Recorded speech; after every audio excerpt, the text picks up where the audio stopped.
제가 최근에 한 기사를 보게 되었습니다. 그 기사의 내용은 반려동물에 대한 이야기였습니다. 제가 아는 반려의 의미가 맞나 싶어서 확인을 했는데요. 맞습니다. 우리 반려동물 할 때 그 반려, 우리 반려자 할 때 그 반려의 의미였습니다. 요즘은 반려동물의 시대입니다. MZ세대를 중심으로 해서 확산되고 있다고 하더라고요. 반려동물의 인기가 뜨겁습니다. 외로움을 달래기 위해서 살아있는 동물들뿐만 아니라 돌을 키우는 시대가 되었습니다. 물론 취미나 어떤 그 재미로 이렇게 돌을 키우기도 하겠지만요, 저는 이 기사를 보면서 한편으로는 그런 생각이 들었습니다. 우리의 이 지금 한국의 사회 속에서, 또 현대를 살아가는 이 삶 속에서 어떻게 보면 참 외로움이라는 것이, 이 고독이라는 것이 만연하게 뿌리내려져 있구나, 그런 것들이 이러한 현상으로 나타나는 것은 아닌가, 그런 생각을 하게 되었습니다. 우리가 고독하다라는 단어를 한 번씩 씁니다. 여러분, 고독하다라는 단어 사용하시지요? 고독하다라는 것은 우리 가운데 이 외롭다라는 말로 표현할 수 없는 더 깊은 무언가의 의미를 지니고 있습니다. 혹시 이 자리에 고독한 분 계십니까? 고독을 느끼시는 분 계십니까? 무언가 채워지지 않아서 갈급한 것을 느끼시는 분 계십니까? 이 고독이라는 감정은 누구에게나 느낄 수 있는 감정입니다. 심리학자들에 따르면 어린 세대들부터 시작해서 장년에 이르기까지 전 세대가 느끼는 감정이라고 합니다. 어린 아이들도요, 부모님이 곁에 없거나 혼자 있을 때 외로움을 느끼는데, 이 외로움이 지속되다 보면 이 고독한 감정을 느낀다고 해요. 그럴 때 아이들에게는 장난감 같은 것들이 그 빈자리를 채운다고 합니다. 청소년기에 이르러서도 고독한 감정을 느낍니다. 그들이 사회적인 어떤 공동체적인 곳에서 외롭고 좀 소외된 것을 느낄 때 그러한 고독을 느낀다고 합니다. 그들은 고독함을 느낄 때 때로는 강압적인, 폭력적인 어떤 형태로 그 고독을 표출하기도 하고요, 반대로 좀 위축되어진 형태로 그 고독을 표현하기도 한다고 합니다. 그럴 때 그들에게는 어떤 멘토나 친구들이 그 빈자리를 채우기도 합니다. 청소년기가 지나고 성인이 되어서는 그 고독한 감정이 사라집니까? 그렇지 않습니다. 진정한 고독이 찾아옵니다. 그럴 때 성인들은 인생의 배우자를 찾습니다. 또한 자녀들을 통해서 그 고독의 빈자리를 채워나가기도 합니다. 하지만 이렇게 장난감으로, 또 친구로, 배우자로, 자녀로 채운다고 해서 이 마음속의 빈자리가 사라지던가요? 그렇지 않습니다. 자녀들을 다 키워도, 모든 것을 다 이루어도 여전히 우리 속에는 텅 빈 마음이 자리 잡습니다. 그렇다면 도대체 이 빈자리 어떻게 채울 수 있을까요? 세상은 우리 가운데 말합니다. 그 빈자리를 노력으로 채우라고요. 세상은 우리 가운데 말합니다. 너의 노력으로 세상의 것을 움켜쥐어서 비어있는 자리에 채우라고요. 그래서 어떤 이들은 돈과 명예로 공허한 마음을 채워보려고 노력합니다. 그런데 충격적인 사실은 세상의 그 무엇으로 내 빈자리를 채운다 할지라도 그 빈자리가 채워지지 않는다라는 것입니다. 2017년도에 충격적인 기사 하나가 있었습니다. 뉴욕의 맨해튼의 한 호텔에서 50대의 중년 남자가 투신했다는 기사였습니다. 많은 사람들은 놀랐습니다. 왜냐하면 그 중년의 남자가 바로 찰스 머핏이었기 때문입니다. 찰스 머핏은 소위 월가에 잘 나가던 펀드 매니저였습니다. 당시에 그 사회에서 자수성가했었던 인물로 이름이 나 있었던 사람이었습니다. 흔히 백만장자의 성공신화를 쓴 사람이었습니다. 많은 사람들은 그 성공신화를 보면서 그를 인생의 목표로 삼기도 했습니다. 그의 그 재산의 10분의 1만 가져도 원이 없겠다, 그러한 마음으로 그의 재산을 부러워하기도 했고요. 또 많은 사람들은 어떻게 하면 잘 투자할 수 있을까, 그의 소리에 귀를 기울인 영향력 있는 사람이었습니다. 그가 무엇이 부족했겠습니까? 그런데 수많은 재산을 소유하고 많은 이들에게 영향을 끼치는 자리에 있었지만 그럼에도 불구하고 그 마음속 빈자리는 채워지지 않더라는 거예요. 그는 살아있을 때 이런 이야기를 많이 했다고 합니다. 내가 가지고 있는 것 어느 순간 다 사라져버리면 어떻게 하지? 내가 가진 것이 모두 먼지 조각이 되어지면, 휴지 조각이 되어지면 어떻게 하지? 그래서 늘 불안에 떨었다고 합니다. 그리고 이내 곧 우울증에 시달리고 결국엔 자신의 인생을 그렇게 마감하게 되었다는 것입니다. 그렇습니다. 세상의 어떤 것으로도 우리의 공허함, 또 찾아오는 그 고독함, 우리의 비어진 인생을 채울 수 없다라는 것입니다. 그런데 여러분, 성경은 우리 가운데 이렇게 이야기합니다. 우리 하나님은 오히려 그렇게 내 인생에 비워진 그 자리, 내 인생에 아무것도 채울 수 없는 그 공허한 삶을 살아가는 이들에게 하나님께서 찾아오셔서 그들을 하나님으로 채우시고 하나님의 놀라운 역사로 그들을 인도하신다는 것입니다. 모세는 40년의 인생을 애굽의 왕자로 살았습니다. 그는 40년 동안 누릴 수 있는 모든 것들을 누리며 자랐습니다. 그렇게 배워왔습니다. 그런데 자신의 인생에 꽃피워야 할 그때 모세는 광야로 도망쳐야 했습니다. 가지고 있었던 모든 것들을 다 잃었습니다. 40년의 시간은 그가 가지고 있었던 모든 생각조차 모든 것을 내려놓아야 할 시간이었습니다. 어쩌면 자신의 정체성조차 다 비워야 할 시간이었습니다. 그러나 하나님은 모든 것을 잃고 모든 것을 비운 그때에 모세를 찾아오셨다는 사실입니다. 자신의 비워진 그 인생에 하나님이 찾아오시니 하나님께서 그를 쓰시기 시작하였습니다. 그리고 애굽에 종살이하던 이스라엘 민족을 구원하는 지도자로 삼으셨습니다. 예수님께서도 마찬가지셨습니다. 그는 세상의 기준으로 명예롭고 존경받는 사람들을 택하지 않으셨습니다. 기왕이면 명예로운 자, 똑똑한 자, 세상에 인정받을 자를 택하실 수도 있었습니다. 그러나 대신에 어부와 세리 같은 천대받은 이들을 택하셔서 그들을 통해서 복음을 전하시고 세상을 변화시키셨습니다.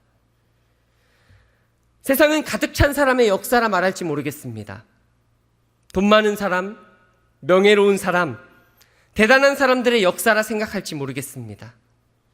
그러나 하나님의 역사는 비어있는 자들의 역사입니다. 아무것도 없는 자들이 하나님의 채우심으로 말미암아 세상을 바꾸어가는 역사인 것입니다. 우리의 삶도 그러한 삶이 되기를 원합니다. 비어있는 우리의 마음에, 비어있는 우리의 삶의 한켠에 하나님으로 채워지고 하나님께서 사용하여 주셔서 하나님께서 이끌어가는 그 인생이 우리의 인생 되어지기를 간절히 소망합니다. 오늘 본문의 다윗의 삶이 그랬습니다. 우리가 읽은 우리 시편 62편 저자는 다윗입니다. 다윗은 8형제 중에 막내였습니다. 사무엘이 왕을 찾으러 이새의 집에 방문했을 때 이새는 다윗을 왕의 감으로 여기지 않았습니다. 아버지 이새조차 그를 인정하지 않았다라는 것입니다. 형들은 모두 다 집에서 사무엘을 맞이하고 있을 때 다윗은 그저 광야에서, 그저 그 들판에서 양을 쳐야 했습니다. 그런데 그런 다윗이 누구를 쓰러뜨립니까? 골리앗을 쓰러뜨립니다. 그저 형들의 그 도시락을 배달하는 심부름꾼 다윗이 그 블레셋의 골리앗 앞에서 벌벌 떨던 이스라엘 군대 그를 대표해서 골리앗 앞에 섭니다. 정규 군사도 아니었습니다. 누구에게도 이름 나 있는 사람도 아니었습니다. 그저 작은 소년에 불과했습니다. 그런데 그 소년이 골리앗을 쓰러뜨립니다. 여러분 생각해 보십시오. 다윗이 왕이 된다면 바로 그때가 적기 아니었겠습니까? 그 사건으로 인해서 다윗은 수많은 사람들에게 시선을 집중받게 됩니다. 많은 사람들은 그렇게 이야기했습니다. 사울은 천천히요, 다윗은 만만이라. 모든 사람들이 다윗을 높였습니다. 다윗이 왕이 된다면 수많은 사람들의 시선이 집중할 그때, 수많은 사람들이 박수칠 그때, 수많은 사람들이 환호할 그때가 적기였을 것 같습니다. 그런데 다윗의 인생은 그 순간부터 시작되었습니다. 사울의 공격이 시작되었고 다윗은 일평생 도망자의 신세로 살아야 했습니다. 화려한 궁전이 아니라, 화려한 박수갈채가 있는 곳이 아니라, 수많은 존경과 경외의 시선이 아니라, 하늘에서 비가 내리지 않으면 어떠한 생명체도 살아갈 수 없는 광야, 은혜 없이 살아갈 수 없는 광야로 내몰리게 되었다라는 것입니다. 그 속에서 그가 할 수 있었던 것이 무엇이었겠습니까? 끊임없이 하나님의 은혜와 구원을 기도하면서 하나님의 그 자비를 구하는 것밖에 없었을 것입니다. 철저히 하나님만을 의지하였다라는 것입니다. 그렇게 다윗은 하나님으로 채워지는 삶을 살게 되었습니다. 여러분, 우리 가운데에도 한때 찬란했던 영광의 순간이 있지 않았습니까? 왕년에는 말이야, 이렇게 하며 회상하는 찬란의 순간이 있었을 것입니다. 그런데 그 왕년이 잘 나가던 때가 내가 움켜쥐고 무언가 다 누릴 수 있었을 것 같은 그때가 영원했습니까? 아닙니다. 우리의 인생에는 필연적인 빈자리를 만나게 됩니다. 그 빈자리는 세상의 것으로 채우려고 해도 채워지지 않는 공허한 빈자리입니다. 내가 무언가 움켜쥐면 움켜질수록 계속해서 비워지고, 계속해서 잃게 되어지고, 계속해서 내 손에서 멀어지는 그러한 빈자리입니다. 그러나 영원히 우리의 인생을 그렇게 내 손에서 자꾸 멀어지는 그 공허한 자리, 그 허전한 자리를 끊임없이 메우시는 분이 계시는데 바로 우리 하나님이시라는 사실입니다. 하나님만이 우리의 인생을 채우시더라는 것입니다. 그렇게 우리는 다윗이 고백한 것처럼 우리의 영혼은 잠잠히 하나님만 바라야 합니다. 우리의 소망은 오직 하나님으로부터 옵니다. 그래서 우리는 다윗의 인생을 보면서 알게 되는 것입니다. 다윗이 모든 것들을 다 내려놓고 그 광야에서 하나님을 만났던 것처럼, 그래서 다윗이 이렇게 고백했던 것처럼 우리는 고백해야 합니다. 함께 따라해 볼까요? 지금은 비울 때입니다. 지금은 소망할 때입니다. 우리의 인생이 비워질 때 하나님께서 채우시는 그때가 되어지는 줄 믿습니다. 나의 삶의 모든 것들이 멀어질 때 하나님께서 역사하시는 그때가 되어질 줄 믿습니다. 내가 무언가 가지려고 하고, 내가 무언가 소유하려고 하고, 나의 인생에서 무언가 자꾸 비워져서 내가 어떻게 하면 채워야 할까, 그렇게 생각되어질 때, 그때야말로 내가 아니라 하나님께서 채우심을 경험하는 그때인 줄 믿으시기 바랍니다. 이 컵에 물이 차 있습니다. 이 컵에 반쯤 물이 차 있다면 무엇을 더 채울 수 있겠습니까? 물밖에 채울 수 없습니다. 이 컵에 무언가를 채우려고 한다면 이 컵을 비우고 깨끗이 씻어낸 후에 다른 것을 채워야 할 것입니다. 여러분, 우리의 삶 가운데 무언가 내 노력으로 가득 채워져 있다면 그곳에 무엇을 더 채울 수 있겠습니까? 그곳에 내가 노력한 것, 그거밖에 더 채울 수 없는 것입니다. 세상은 내 인생을 나로 채웠기 때문에 가득 채울 수 없는 것들을 끊임없이 채워나갑니다. 그런데 어느 날 내가 채우던 것이 비워지면 또 내 힘으로 그것을 채워나가야 하기 때문에 비워진 것을 허무하다 생각하고 더욱더 채워야 하기에 힘들어하고 절망합니다. 그러나 우리 그리스도인들은 다릅니다. 우리 그리스도인들은 채우는 인생이 아니라 비우는 인생을 살아가는 인생인 줄 믿으시기 바랍니다. 우리 그리스도인들은 비워진 인생에 주님으로 채워지는 삶을 사는 존재입니다. 우리 그리스도인들은 비워진 자리에 주님이 그리시는 그림을 그려나가는 삶을 사는 인생입니다. 다윗이 도망자의 신세로 있을 때 하나님은 그를 비워가시며 채워가셨습니다.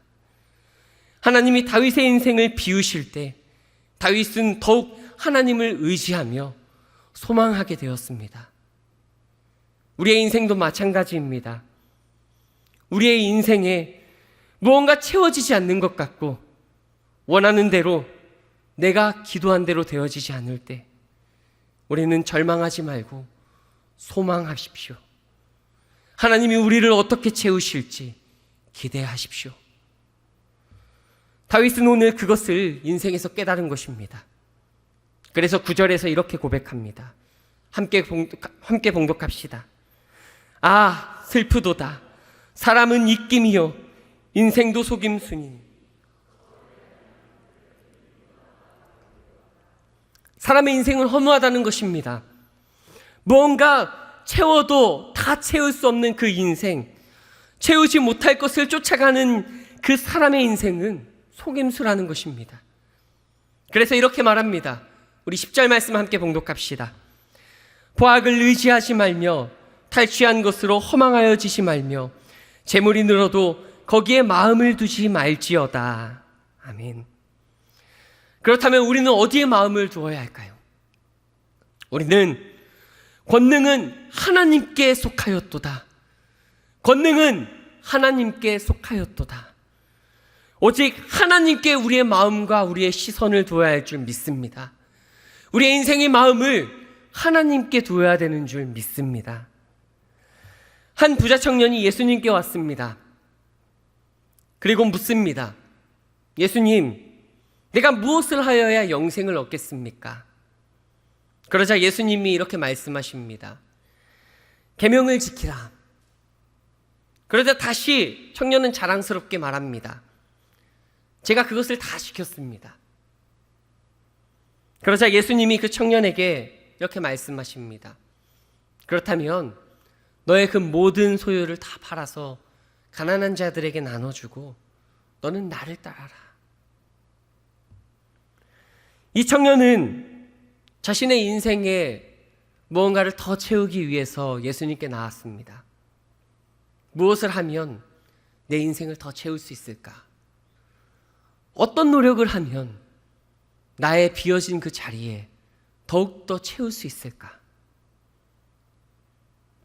그런데 예수님의 답변은 반대였습니다. 채우기 전에 비우라는 것입니다. 네가 그동안 채웠던 것, 네가 그동안 의지했던 것, 네가 그동안 그렇게 채워서 무언가를 해오려고 했던 것, 그거 먼저 비우라는 것입니다. 여러분, 이 자리에 무엇을 소망하며 나오셨습니까? 이 예배의 자리에 여러분 어떠한 마음으로 나오셨습니까? 예배는 우리가 무언가를 채우러 오는 것이 아닙니다. 예배는 나의 것을 비워내고 비워진 자리에 예수 그리스도로 채우는 자리입니다. 세상에 무언가로 계속해서 채우는 나의 인생 속에서 그 주인을 내가 아니라 예수 그리스도께 내어놓고 예수 그리스도만을 바라보며 예수님으로 소망하고 예수님으로 다시 채워 주님으로 살아내겠다 결단하는 자리, 그 자리가 예배의 자리입니다. 오늘 이 기도의 자리에 어떤 마음으로 오셨습니까? 혹시 여러분 인생에 나의 건강이, 인생에 나의 재물이, 인생에 나의 가족의 문제가, 인생에 나의 자녀의 문제가 오늘도 비워지고 있어서 그것을 조금 더 채우기 위해 이 자리에 오시진 않았습니까? 내가 무언가 더 의지하기 위하여, 나의 힘으로 이 세상의 것을 더 채우기 위하여, 그것을 위하여 주님께 구하기 위해 혹시 이 자리에 오시진 않았습니까? 여러분, 우리는 이곳에서 내가 무언가 아둥바둥 붙잡고 있는 것, 그것을 내려놓고 주님으로 채워야 되는 줄 믿습니다. 내 인생의 나의 노력이 아닙니다. 내 인생의 나의 의지가 아닙니다. 내 인생의 내가 주인이 아닙니다. 내가 할 수 없는 것, 내가 이룰 수 없는 것, 나의 힘으로 채울 수 없는 것, 주님께 맡기고 주님으로 가득 채우는 시간 되어지기를 원합니다. 우리가 하나님 앞에서 우리의 것을 비워낼 때 하나님께서 채우기 시작하실 것입니다. 우리의 노력이 아니라 하나님의 은혜로 채워지는 놀라운 역사를 경험하는 밤 되어지기를 원합니다. 소망하십시오. 하나님이 비워내신 자리에 하나님께서 채우실 것입니다. 하나님께서 비워내게 하신 자리에 하나님께서 채우실 것입니다. 그렇기에 우리는 지금 채우심을 기대할 때입니다. 그렇기에 우리는 지금 소망할 때입니다. 아무것도 없는 다윗이 이렇게 고백합니다. 5절과 6절의 말씀입니다. 함께 봉독합시다. 나의 영혼아 잠잠히 하나님만 바라라. 물은 나의 소망이 그로부터 나오는도다. 오직 그만이 나의 반석이시요 나의 구원이시요 나의 요새시니 내가 흔들리지 아니하리로다. 아멘. 사랑하는 성도 여러분, 지금은 비울 때입니다. 그리고 소망할 때입니다. 하나님이 채우시는, 하나님의 역사를 살아가시는 귀한 인생이 되시기를 간절히 소망합니다. 오늘 이 시간 우리가 함께 찬양하면서 함께 기도의 자리로 좀 나아가기를 원합니다. 이 성령 집회의 시간이, 뜨겁게 기도하는 이 시간이 주님 앞에서 나를 비워내고 나의 인생에 비어진 잔을 주님 앞에 높이 드는 시간 되어지기를 원합니다. 주님은 어떻게 일하실지 기대하고 소망하는 시간이 되어지기를 바랍니다. 이 기도의 시간이 주님께 부르짖으며 주님의 일하심을 소망으로 구하는 시간 되어지기를 바랍니다.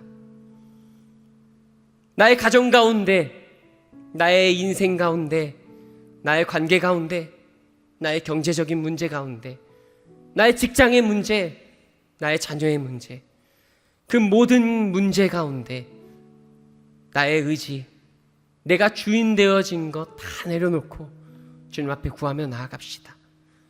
주님이 나의 인생 되시고 내 인생에 비우게 하셨다면, 내 인생에 내가 움켜쥐고 있는 것 오늘 내려놓게 하신다면 채우시는 것도 주님이신 줄 믿습니다.